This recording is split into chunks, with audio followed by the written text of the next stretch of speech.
2023년 6월 22일 은총의 숲 새벽 묵상을 시작합니다. 오늘의 성경은 시편 99편입니다. 거룩하신 하나님을 찬양합니다. 시편 99편은 거룩하신 하나님을 찬양하는 시입니다. 시인은 거룩하신 하나님을 찬양할 이유에 대해서 세 가지로 말합니다.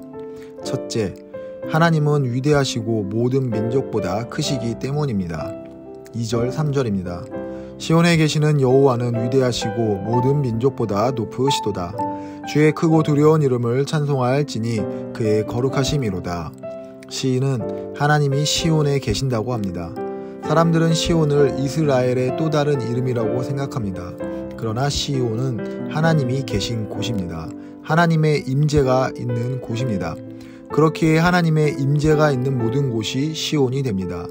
우리는 하나님의 임재 가운데 머물며 거룩한 하나님을 찬양해야 합니다. 하나님을 인정하고 높이는 삶을 살아야 합니다. 이미 우리 안에 계시며 우리를 시온이라 하시는 하나님을 바라보며 찬양하는 삶을 살아야 합니다. 시인은 삶 가운데 임재하신 하나님을 인정하고 찬양하자고 합니다.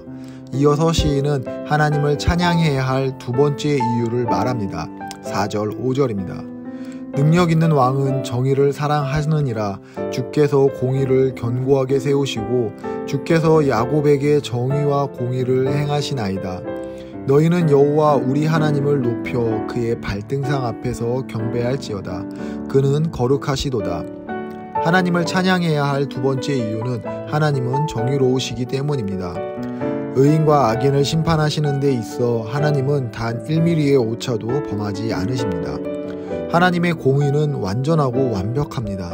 완전하고 완벽하신 하나님께서 행하시는 공의는 그럼 무엇일까요? 우리의 기도를 들으시고 말씀 가운데 역사를 행하시는 것입니다. 6절, 7절입니다. 그의 제사장들 중에는 모세와 아론이 있고 그의 이름을 부르는 자들 중에는 사무엘이 있도다. 그들이 여호와께 간구하매 응답하셨도다. 여호와께서 구름 기둥 가운데서 그들에게 말씀하시니 그들은 그가 그들에게 주신 증거와 율례를 지켰도다. 기도를 들으시고 말씀 가운데 함께 하시는 하나님을 찬양해야 하는 세 번째 이유는 하나님의 용서가 있기 때문입니다. 8절입니다.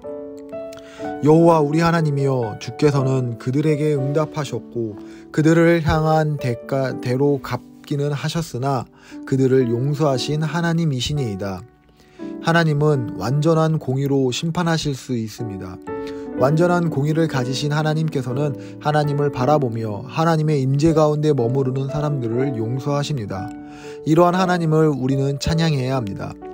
찬양은 하나님을 점점 깊이 알아가는 은혜의 통로이자 우리의 마음 가운데 하나님을 깊이 새기는 노력입니다. 찬양을 하면 할수록 하나님에 대한 사랑의 마음이 샘솟아 올라옵니다. 하나님을 깊이 알아가는 찬양이 있다면 그 찬양이 자신의 입술 가운데 있다면 우리의 삶에는 하나님에 대한 경외함으로 가득하게 됩니다. 삶 가운데 임하시는 놀랍고 섬세한 은혜를 고백하게 됩니다.